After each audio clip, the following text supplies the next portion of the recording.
Hello বন্ধুরা, রাশিয়ার সহায়তায় শুরু হয়েছে ইরানের বিমান বাহিনীর আধুনিকায়ন। ইউক্রেনের ড্রোন সফলতার পর বিশাল সংখ্যক রাশিয়ার যুদ্ধবিমান পেতে যাচ্ছে ইরান। দীর্ঘ সময় মার্কিন নিষেধাজ্ঞার কবলে পড়ে ইরান তার বিমান বাহিনীকে শক্তিশালী করতে পারছিল না। গত বছর জাতিসংঘের নিষেধাজ্ঞা উঠে যাবার পর ইরান ভারী সমরাস্ত্র আমদানি করার সুযোগ পায়। সেই সুযোগই এবার কাজে লাগাতে চলেছে দেশটি। ইরান তার বিমান বাহিনীর আধুনিকায়ন অংশ হিসেবে রাশিয়ার তৈরি অত্যাধুনিক 24টি চতুর্থ প্রজন্মের বিমান SU-35 অ্যাডভান্স যুদ্ধবিমান পেতে যাচ্ছে।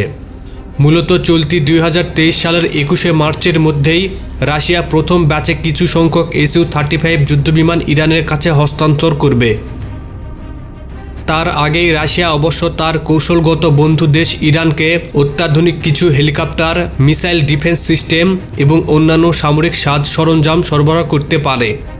ইরান চাহিদা মাফিক সকল SU-35 যুদ্ধবিমান হাতে পাওয়ার পর দেশটির মধ্যাঞ্চল ইস্পাহানে অবস্থিত কৌশলগতভাবে অত্যন্ত গুরুত্বপূর্ণ বিমান ঘাঁটি ট্যাকটিক্যাল এয়ারবেস আতাব-8-এ মোতায়েন করবে। ইরানের বিমান বাহিনীর বর্তমান এয়ার ফ্লিটে খুব ভালো মানের ও অ্যাডভান্স জেট ফাইটার একরকম নেই বললেই চলে।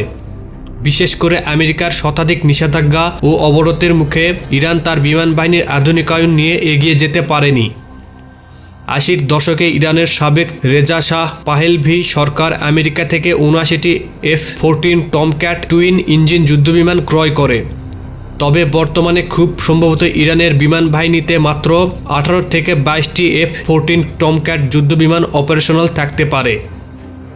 ইরানের বিমান বাহিনীর অন্যান্য গুরুত্বপূর্ণ এয়ার স্ট্রাইক কম্বাট এয়ারক্রাফটের মধ্যে 80 ও 90 দশকের পুরনো MiG-29 রয়েছে 40টি। তাছাড়া F-4 ফ্যান্টম যুদ্ধবিমান আছে 60টি।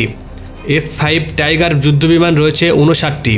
রাশিয়ার তৈরি 28টি SU-24, 20টি SU-22 এবং চীনের তৈরি J-7 লাইট কম্বাট এয়ারক্রাফট রয়েছে 24টি। ফ্রান্সের তৈরি অতি পুরনো মিরেজ F-1 যুদ্ধবিমান রয়েছে 22টি।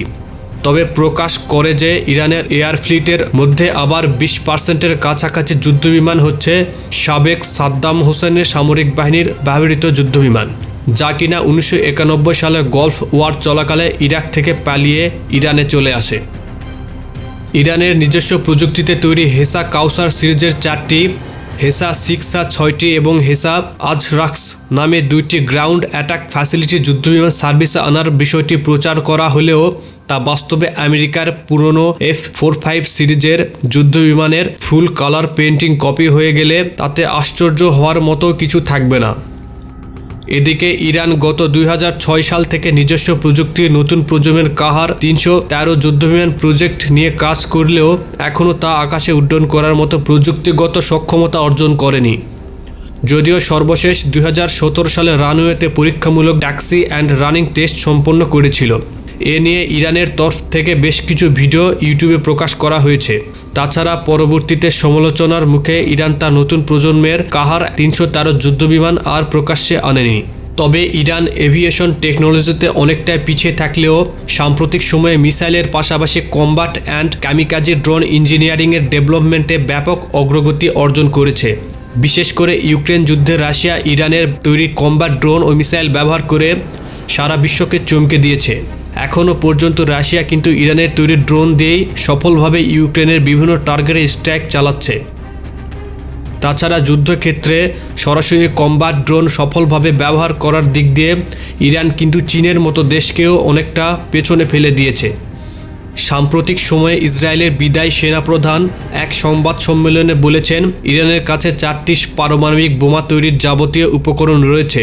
এর জন্য প্রয়োজনীয় ইউরেনিয়ামও মজুত করেছে দেশটি। এর জন্য ইরানে প্রকাশ্য বিমান হামলার কথা বলেছেন এই সেনাপ্রধান।